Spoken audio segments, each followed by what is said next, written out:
Different faces, but all united by one terrible story.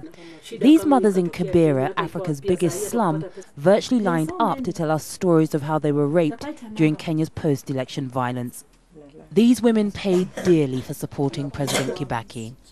Supporters of the opposition leader Raila Odinga were also sexually attacked. The rapists began by looting Freshie Njoki's house, and then They asked me if I was a Kikuyu. I said yes, I am. They had already taken my television and DVD player. I begged them to leave and spare my life. Within seconds, I found myself on the ground. They ripped all my clothes off. I cannot remember how many raped me. These women are all paralyzed with fear that they may now be HIV positive, like their friend Justina. Just 38 years old, but with a face way beyond her years, she told her attackers she was carrying the virus, but they didn't seem to care.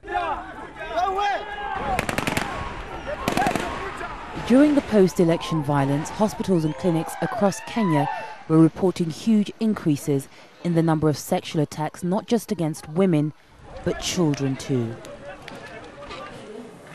10-year-old Christopher is just one example. He says he was raped by his teacher.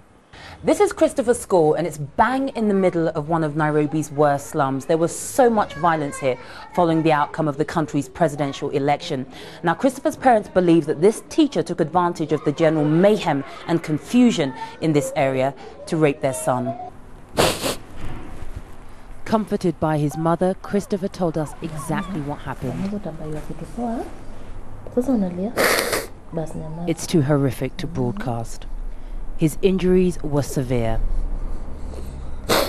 Doctors have put him on antiretroviral drugs to reduce the chances of him being infected with HIV. Other children from Christopher's school have gone to the police with similar stories of post-election violence. Kenya's new Grand Coalition government is promising to investigate such crimes. But sexual crime in Kenya is a taboo, so many of the perpetrators may never face justice. Yvonne Ndege, Al Jazeera, Nairobi, Kenya. Njoki is a women's rights activist and former member of the Kenyan Parliament. She says more needs to be done to help the victims of sexual violence. Even before the post-election violence, sexual violence was the second highest reported crime in Kenya. Obviously, during the post-election violence, this has tripled. It's in the thousands. Again, a lot of people and women are stigmatized. It could be part of the African culture not to talk about being sexually abused because it will affect the family.